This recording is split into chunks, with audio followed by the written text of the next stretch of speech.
Siamo a Telio Veneto, siamo con il sindaco Andrea Tamai, che ringrazio per la disponibilità.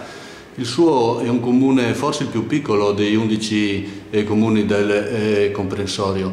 Cosa ci vuol dire a questo proposito?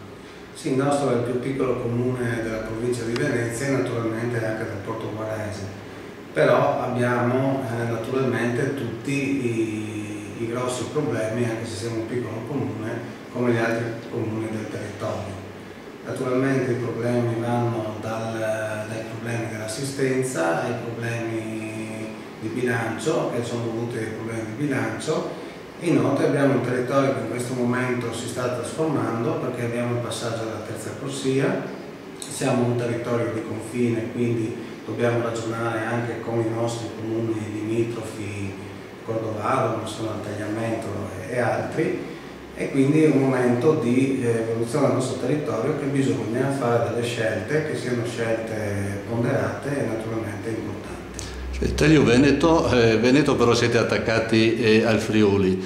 C'è stato tempo fa, ormai è passato un po' di tempo, un referendum per il passaggio al Friuli che mi ricordo non ha raggiunto il quorum. La domanda è che rapporto avete con le istituzioni venete? Con gli alti ranghi, come si dice, avete un buon rapporto o c'è un po' di conflittualità? No, sicuramente quella è stata un'occasione da parte della comunità di Telio Veneto e altre comunità di dare un messaggio di malessere nei confronti della regione per la vicinanza al Friuli.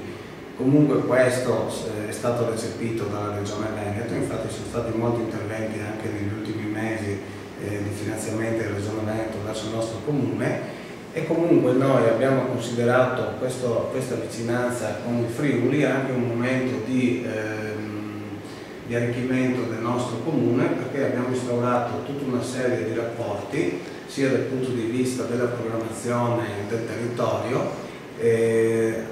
dal punto di vista idraulico, perché noi in qualche maniera siamo a valle del Friuli e di conseguenza ci troviamo nella condizione che ci arrivano tutte le acque friulane e quindi ci hanno creato anche qualche problema dal punto di vista idraulico. Queste sono problematiche che non possono essere discusse da soli, ma vanno discusse assieme in maniera da risolvere le problematiche del territorio.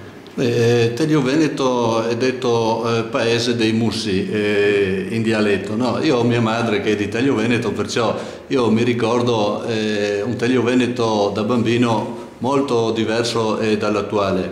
Io ho diversi amici che sono venuti ad abitare qui a Telio Veneto proprio perché è conveniente. C'è una trasformazione edilizia penso molto forte. Il piano casa e la pianificazione in questo senso state utilizzando bene dal suo punto di vista il terreno o va magari verso un sfruttamento troppo forte? Secondo me noi adesso abbiamo naturalmente approvato il piano casa, condividiamo questa scelta da parte della regione, riteniamo che forse negli ultimi 10 anni è stato usato male il terreno a Telio Veneto per la tipologia di interventi che sono stati fatti. Noi vogliamo mantenere la caratteristica di Telio Veneto, un paese che vive compatibilmente con il progresso ma anche con l'ambiente. Riteniamo che Telio Veneto è un paese che ha tutti i servizi che una famiglia ha bisogno, ad esempio abbiamo una scuola elementare, abbiamo una scuola materna e quest'anno abbiamo richiesto tra l'altro anche la terza sezione perché da 10 anni il comune di Telio l'aveva persa, ma abbiamo dimostrato che c'è un incremento demografico perché Telio Veneto negli ultimi 10 anni è passato da 2000 a 2300 abitanti, per questo motivo abbiamo richiesto la terza sezione. Abbiamo due scuole, quella materna e quella elementare, che sono scuole di qualità per il tipo di strutture che hanno, moderne, in sicurezza e soprattutto per il numero di bambini che possono lavorare, che permettono agli insegnanti di lavorare in una certa maniera.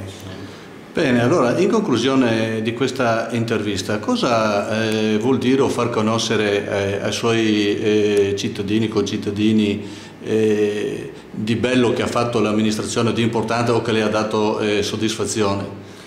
Diciamo che nel nostro territorio negli ultimi anni delle associazioni dalla Proloco che a Telio praticamente che è una festa molto importante, non è più una festa, diciamo che è un momento di riflessione da parte della cultura, della gente su alcuni temi importanti per lo sviluppo per il nostro futuro, che sono quelli compatibili all'ambiente, al rispetto del prossimo, a considerare il mondo in maniera globale e non richiuderci nelle nostre piccole realtà. Poi abbiamo diversi comitati, dal Paio di Mussi, che fa l'incontro annuale che organizza il Paio dei Mussi, abbiamo il comitato del Bisat che organizza la festa a Cintello, quella legata alla famosa festa del Bisat, in più abbiamo il gruppo di Susolins che organizza la Sagra dell'Engal, che sono 3 momenti tra l'altro caratteristici, perché noi abbiamo nella nostra realtà dall'Engal al Mus e al Bisat, che sono 3 piatti tipici del nostro territorio. Questi 3 comitati ne fanno veramente una buona pubblicità e una buona espressione. Un comune vivo, vitale. Sì, abbiamo altre idee che adesso stiamo lavorando e speriamo di portarle Inoltre abbiamo anche una realtà importante che è quella di Prati delle Parz, che hanno acquistato dei terreni da sole, poi in collaborazione col comune, con altre associazioni, che stanno praticamente riproponendo una riabilitazione territoriale con piante tra l'altro molto rare non solo in Veneto ma anche in Friuli, e quindi per questo motivo stanno facendo un lavoro molto importante a livello ambientale. Inoltre noi come amministrazione comunale stiamo acquisendo in qualche modo un'area di 22 ettari che è l'ex area militare, che non direi caserma perché di fatto è un parco, caserma Castor, sulla quale abbiamo dei progetti di carattere turistico ambientale che abbiamo concordato anche con l'azienda Soggiorno Turistico di Bibbione. Bene, io la ringrazio, penso che abbiamo dato un po' di informazioni, direi anche importanti, perché l'informazione penso sia sempre importante. Grazie. Grazie a te.